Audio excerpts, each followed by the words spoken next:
Okay, let me tell you the insane story of the racist Spider-Man movie. It's a story that went viral on the internet some time ago. All the twists and turns of this story are completely insane, so I needed to make a video about it. So, what's this movie about, and why is this Spider-Man considered racist? That's what we're going to uncover in this video.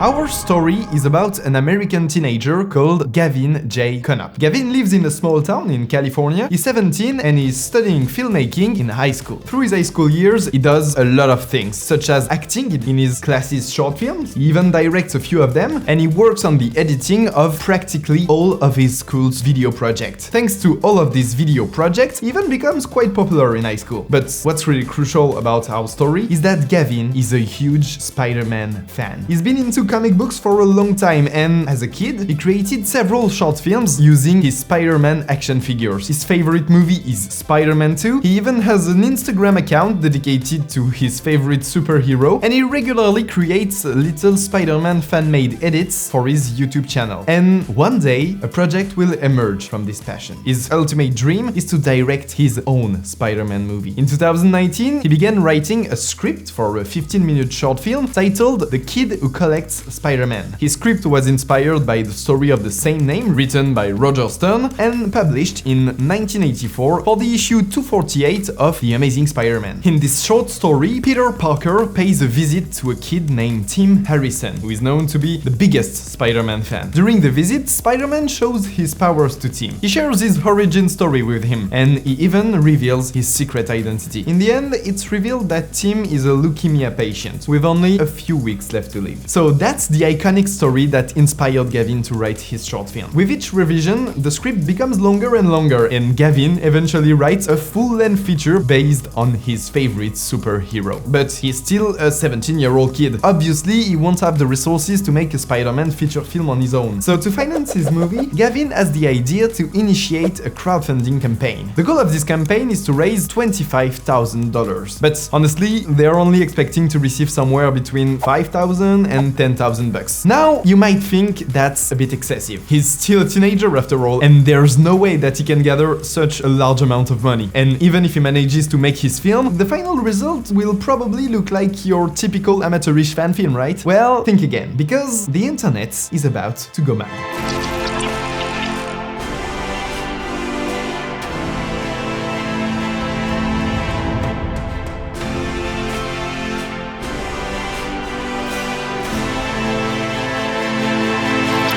The crowdfunding campaign launches on Indiegogo on January 16th, 2021, and it's actually going pretty well. In just 7 days, they've already raised $2,500. Well, obviously, with that kind of money, they aren't going to produce a real blockbuster, but it might be enough for a nice little fun film, right? However, things are about to escalate, and all hell is going to break loose on January 23rd when they finally reveal their Spider-Man costume for the first time. The costume looks perfect. It's an extremely accurate adaptation of what's in the comics. The Amazing Spider Lab, a group of Italian designers, is responsible for its creation. And these first pictures of the suit are going to go viral on the internet. From that point on, the crowdfunding receives around $1,000 each day. Their movie project is progressively gaining more and more attention on Twitter. Gavin is interviewed by several YouTubers, and his Instagram account is growing rapidly. Spider-Man Lotus is generating a lot of buzz, and the fans are becoming increasingly excited. Gavin rewrites the script, and in the following months, the crowdfunding campaign achieves the symbolic milestone of $100,000. Just to be clear, we are talking about 17-year-old kids who's just collected over $100,000 online to make a Spider-Man movie. Damn! The shooting is scheduled to begin in June, and Gavin is going to bring his friends on board to help him with the film. His friends, who just like him, are rookies in the movie business. So this group of friends heads to New York over the summer to begin filming. But not all of them seem to be really happy to be here.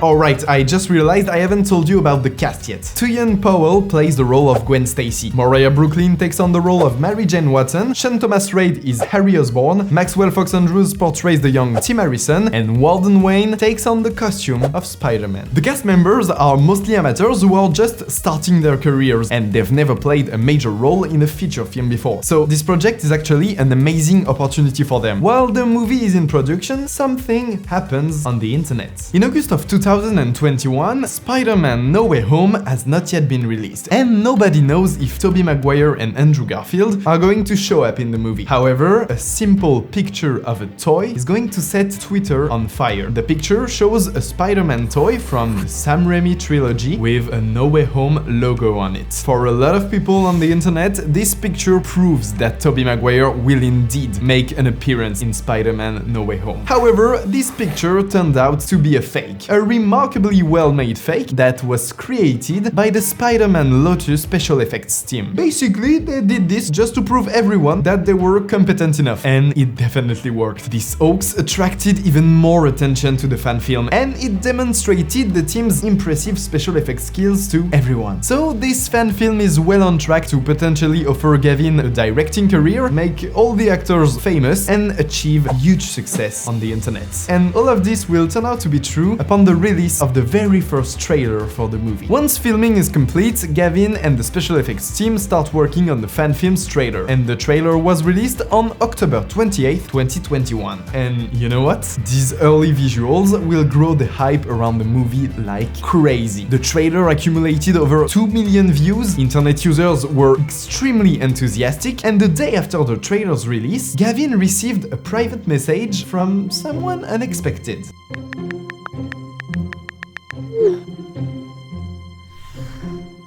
John Watts, the director of the last 3 Spider-Man movies, sent him a DM on Twitter to congratulate and encourage him. That's huge! Gavin is really starting to get noticed by some incredibly influential individuals in Hollywood. But wait, there's more. Shortly afterward, Andrew Garfield himself will also show his support to the project. Gavin's father, Joe Conop, is an airline pilot. In November 2021, he noticed Andrew Garfield aboard his plane. Although pilots and crew aren't really allowed to disturb celebrities, he just couldn't miss the opportunity, so he passed a note to the actor during the flight. My 18-year-old son, Gavin Conop, is a huge fan of yours and is in the process of making a Spider-Man fan film called Spider-Man Lotus. He released the trailer a couple days ago on his YouTube channel. Would it be possible to get a picture review for him at the conclusion of our flight? Captain Joe Conop. Andrew Garfield watches the trailer and then shares his enthusiasm for Spider-Man Lotus with Gavin's father. As you can imagine, Gavin is now really fired up to start working on the film's post-production. However, the joy will quickly fade away as criticism starts to arise against the movie. You're about to realize that behind this lovely story lies something a bit darker.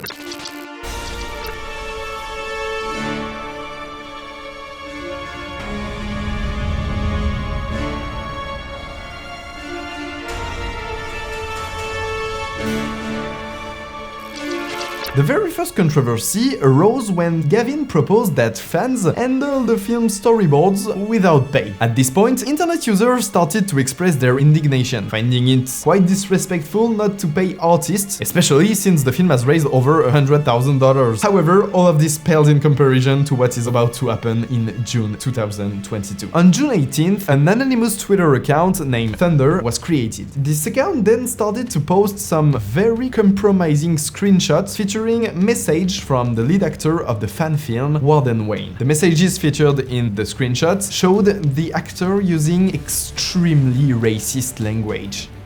Here you go, this is that Mexican although looks like he bombs shit for fun. Was mean as hell, always saying he had bitches. Stop it. Get some help. Well, now the trouble begins, and Warden posted an apology a few hours later.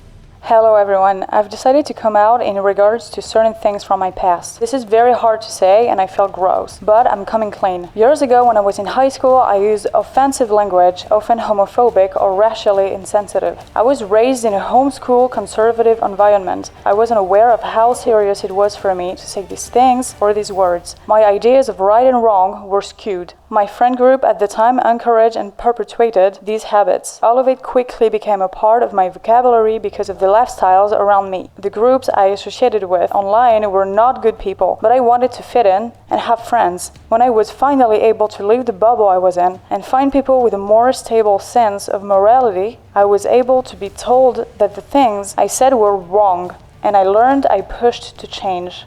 I hope you all can forgive me. I'm sorry.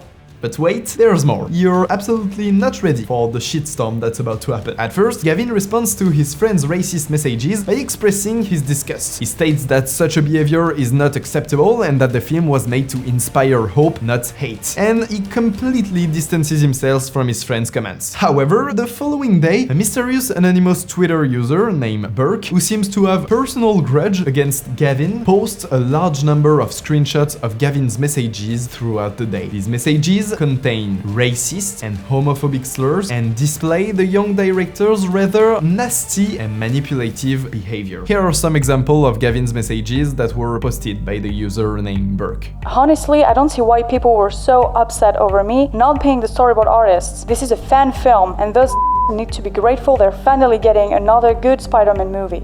You're nothing more than a worthless sack of shit. No one will ever take you seriously, bitch. You're going to die a lonely, miserable death. Still haven't seen Aquaman because it's made by a dog eater. When you find out you're 0.05% black, so you can say Gavin quickly responds to this accusation by explaining that some of these messages are indeed real, while others were either not written by him or were simply faked. He also states that he is also going to take a break from social media and will provide further clarification later. In the next 48 hours, Twitter witnessed the implosion of Spider-Man Lotus in real time. Remember how John Watts had sent a private message congratulating Gavin a few months before? Well, Burke also leaked a message that Gavin sent to a friend right after he received John Watts' DM. I just got a message from John Watts, holy shit. His movie is still fucking garbage though. Yeah, it could have been a bit nicer. But is he actually wrong about John Watts' inability to properly shoot a film? To be completely honest, Gavin later denied that he sent this message, so I'll let you be the judge on that. Well, with all of this, the backlash is huge, but we still haven't covered everything. Burke then posted a few pages from the Spider-Man Lotus screenplay, and later, the whole script got leaked online. There was also a member of the VFX team who spoke about the working condition on Spider-Man Lotus. I can speak for the whole former VFX team when I say we do not look back on Lotus as a fond experience. While Gavin was not outwardly rude to us, on purpose, there was still a level of disconnect that eventually caused us to leave. There's a myriad of small things that built up. Gavin even sent me YouTube tutorials to try and help me do my job. I wish I could be more proud of my time on Lotus. It's a shame for my work to be attached to a project with this type of legacy now. In the trailers for the film, Gavin and his team made sure not to reveal the new look of the Green Goblin, who is the film's main antagonist. But you can already see where this is going. The Green Goblin's look also got leaked online. And that's not over yet. The first 6 minutes of the movie, in a version with unfinished special effects, were also uploaded to YouTube. This short clip gives a really bad impression of the film since it's missing special effects, sound mixing, and color grading. It's just not the finished product. The day after this shitstorm, Gavin posted an apology on social media. The past few days have been unlike anything I've ever felt or seen before. Nothing could have prepared me for it. All of the real messages are from when I was either 14 or 15 years old. In my early years of middle school and high school, unacceptable terms were part of my vocabulary, and I had used them fairly frequently. But I'm not proud of it. I apologize to the communities that these may impact. Well, it doesn't address the issues with the special effects team or the unpaid storyboard artists. He also tries to shift the blame onto other people who had access to his Instagram account somehow. Honestly, I'll let you be the judge on all of these matters. And by the way, we still haven't discussed who was responsible for these leaks. Who is really behind Burke's Twitter account? In the aftermath of all this mess, Burke posts a message titled "The Full Story," in which he explains everything. My name is Matt, I'm 15. I met Gavin Connaught early 2017. I was only 9, about to turn 10. I looked up to him more than anyone else, because I finally had found someone who loved comics like me. He was even going to help me make my own Spider-Man fan film. He was going to write and edit the whole project. He eventually started to get more followers and started to drop me. I had other friends, but no one who I felt understood me like Gavin. Having him drop me made me extremely upset. I found these messages from the last couple of years and got upset. I was too young to realize how problematic and toxic he was. I've said stupid things in the past, I won't deny it. But like I said, I was very, very young and very easily influenced by those I looked up to. I was heavily influenced by him and thought that what he did was edgy and cool. I've grown in the last couple of years, having to watch him become very well known. I wanted to come out and expose him a while ago, for different reasons that I am now. I wanted to let everyone know that he doesn't care about those who have been with him since the beginning. I was too scared to come forward because of how strong the Lotus fanbase was. Whoa, okay, so in the end it's actually a 15-year-old kid who sabotaged the whole movie just to take revenge on Gavin? Yeah, that's completely insane. And additionally, Matt even claims that Gavin stole his idea for the fan film. Yeah, I told you that this series of events was completely insane. The whole Spider-Man Lotus case really took Twitter by storm back in June 2022. It's just like a car crash. Everyone stopped to take a look. And believe me, Twitter had a blast. There was countless memes made about the film. Some people even nicknamed the Spider-Man played by Warden Wayne as the racist Spider-Man. And many people compared Matt, the 15-year-old kid who leaked all the messages, to the Syndrome character from The Incredibles. I only wanted to help, and what did you say to me? Fly home, buddy. I work alone. It tore me apart. The kid who got rejected and then became a bad guy. As of today, Spider-Man Lotus has a really bad reputation all over the internet. And honestly, it's kind of sad for all the young people who worked on it. Well, it's sad for the young people who were not racist. On September 2, 2022, a member of the special effects team posted a video on his YouTube channel titled "We Quit Spider-Man Lotus." He explains how the VFX crew left the project after compromising DMs from the director and lead actor were leaked on Twitter. And the video also showcases a few of the incredible VFX shots made by the VFX team. The movie is set to be released for free on YouTube on August 10, 2023. It's up to you to decide whether you wanna watch it or not. If you enjoyed this video, I recommend you watch this one next. I think you're gonna like it. It's about a movie that showcases real death scenes caught on camera. Let me know in the comments how you feel about Spider-Man Lotus. Don't forget to subscribe. I'll see you in the next video. Bye.